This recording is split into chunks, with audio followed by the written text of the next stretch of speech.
Hello, Gops. Welcome back to another episode.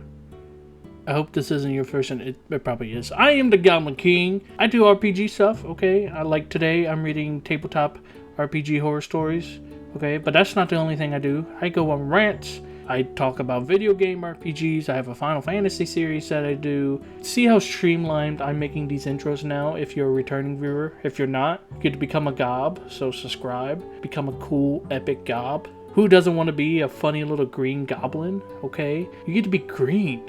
That's the color of money. Anyways, if you couldn't tell, I'm reading more RPG horror stories today. You guys love them, so I'm going to keep reading them. Now, these may or may not be real. That's up to you to decide. Even if they're fake, I'm still going to read them and give advice on them. I'll try to say if it's obviously fake and use my advice with caution. And if you have your own horror stories, post them in the comments or social medias. I have a subreddit you can go and post them on. There's all sorts of places. It's all in the description. Go check it out. And I'm just going to read some RPG horror stories and give my advice on them. So let's get started.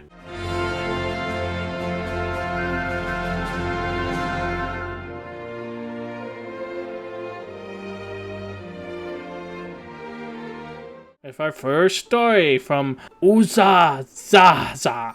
Uzazaza.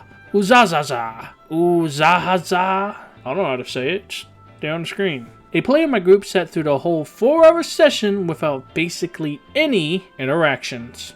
Just some little background to the story. We joined the campaign knowing that it was experimental, and nobody in the group actually complained about anything. Nobody raged or got upset or left the table, and to my knowledge, they are so happily engaged with D&D. So guys, please be gentle with everybody in the story. It's just me feeling bad for one player and want to rant. So, some time ago, I joined a one-shot campaign, which is basically a test run for the campaign, plus the DM is new to DMing. We all basically play as level 1 throwaway characters. At the beginning of the session, an NPC came and invited every one of our characters to explore a cave near the outskirts of the town we were in, one by one. The DM explains that the exploration part of the campaign is optional, and one player decides that their character should stay in the town. The optional exploration turned out to be like half of the campaign. 4 total hours of cave exploration that the poor player have to sit through and listen to while there's no way for them to interact with the rest of the party. I tried to speed up the optional part so that we could get back to town and let the player join us, but the rest of the group didn't seem to agree. There are a lot of unnecessary role plays, a lot of involved dice rolling to see if the character would be tempted to do something, but it's more like the players see the dice rolled and then decide the threshold. The DM tried to implement turn-based exploration. Good call for him to drop it after 2 agonizing, long, and uneventful turns of role-playing every 5 feet we walked. Yeah, of course. Turn-based exploration? Are you crazy?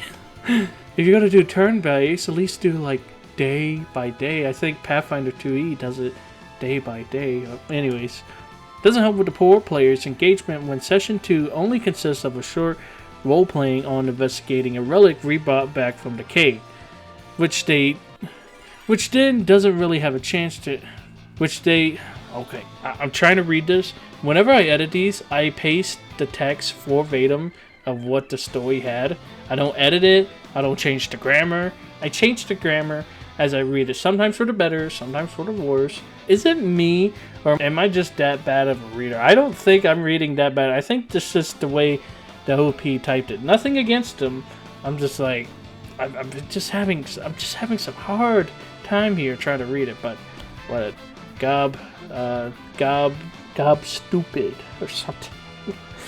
Back to the story. It doesn't help with the poor player's engagement when session 2 only consisted of a short role-playing on investigating a relic rebrought back from the cave, which they don't really have a chance to intervene as they were absent from the expedition and hence didn't know we brought something back in the first place. I tried to invite them to come and have a look at it, but they failed the Arcana check and just backed off after that. Then, a powerful creature was summoned. The DM made it so clear that there's no way we can defeat it, with a few NPCs the DM gave us as meat shields dying. We all escaped in like 3 rounds and the campaign ended. The exploration part lasted through the whole 4-hour first session, and I feel so bad for the player who didn't get to join. Some unnamed NPCs had more lines than the character. It's like everyone is in the fault here. The player themselves who decided to opt out for the optional exploration, the DM who kind of encouraged us to split up the team, and the rest of the party who collectively went through the first session forgetting there's a player sitting there waiting for their turn to join. Well, at least we know now it's a bad idea to split the team in a one-shot. Okay, I made it to the end. I butchered it.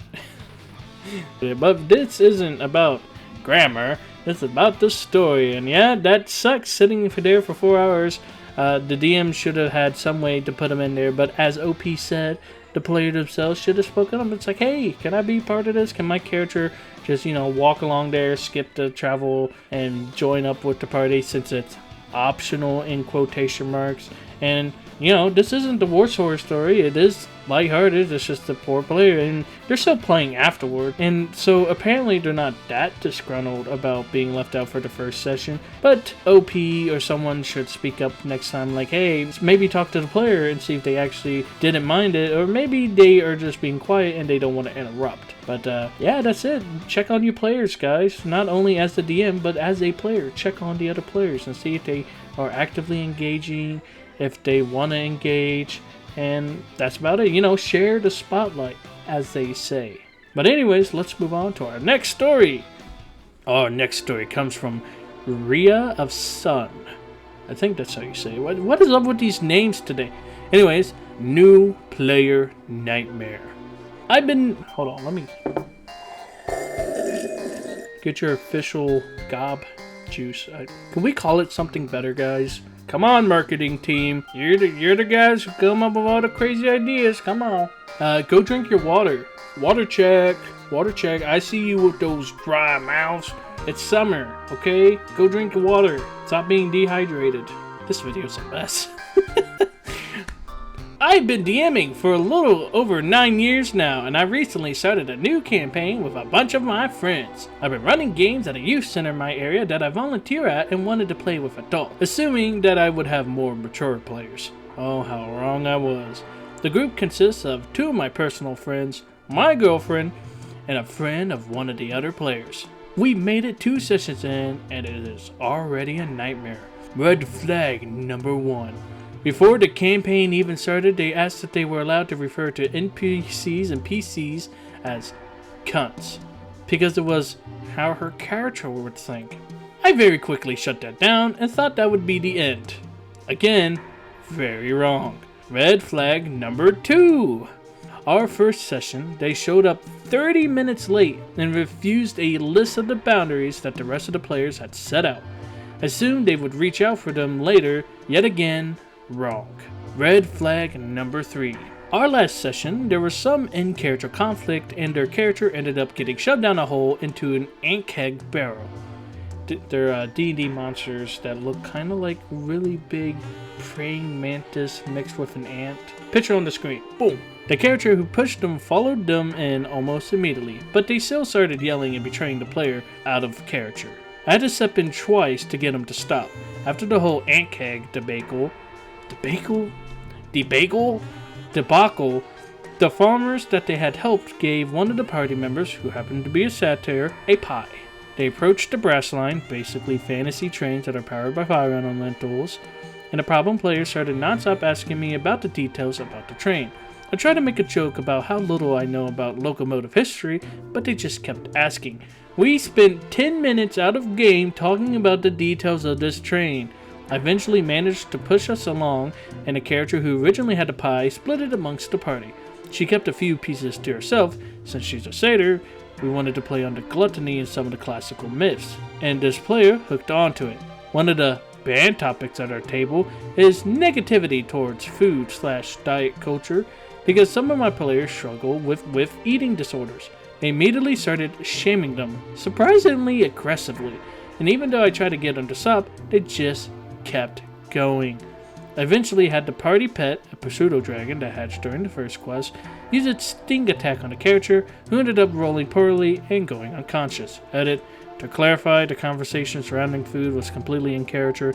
and the party pet has been established as overly protective of the satyr character, they then proceeded to throw a fit and refuse to roleplay for the rest of the session. Me and another player are throwing around ideas about what to do about this, and we want to give them another chance, but it's just so tiring. Update! I put it on a vote amongst my players, because even though I want them gone, I like to give my players some autonomy at the table. So far, people except me and one other are a bit on the fence about it, but are slowly coming around. We'll update again when a decision is made and or action is taken. Update 2. The player was removed from the party, and another good friend of mine has expressed interest in playing, so we have a balanced party. And wow, that player got voted out very quickly. They were all coming around to like, okay, we might give them another chance, and then nope, they're immediately just removed because they found someone else, which is the way to do it. Might as well play with someone that you enjoy than someone that you don't enjoy.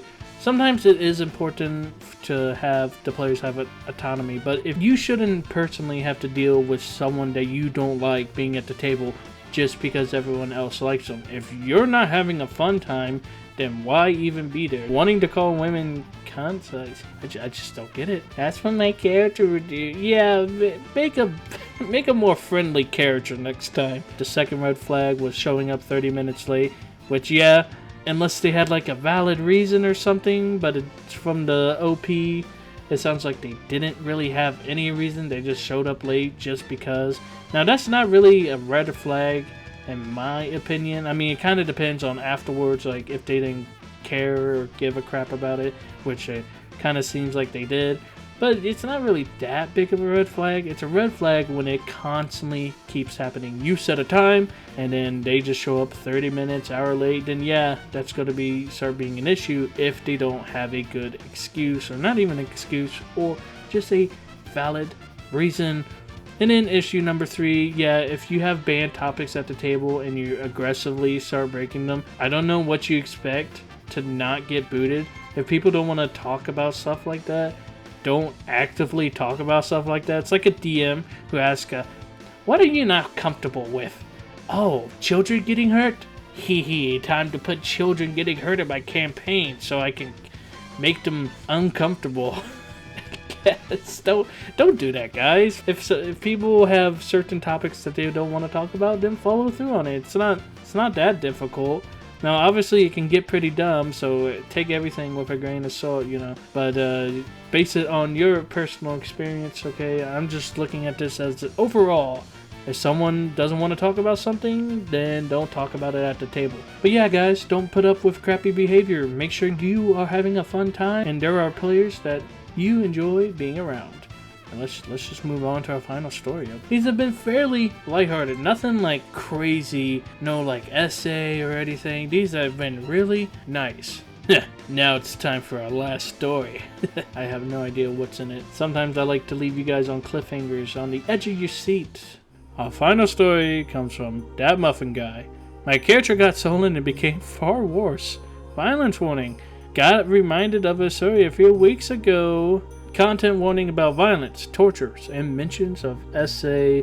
I thought I could get, well, I guess I decided what to put in the video, but I'm hitting you 2 lighthearted ones, and then I'm gonna punch you in the face with this one. Let's do it. This all happened around 2013 to 2015 when I was in high school. My friend started a new campaign and I was invited, together with some other people not relevant to the story, but my friend in question, who I will call Monster, inside joke. I hope he reads this and sees the old nickname. Monster is a stepbrother of a good friend of mine and became part of the group very fast, even though he went to a different school and was 2 years younger than us. My character was called Doctor. He was a necromancer / medic that wore a plague doctor attire. I played him trying not to be sadistic in anything he did, but at this time, it played a lot like the medic from TF2 due to me being a teenage boy who took himself too seriously. The campaign didn't pan out.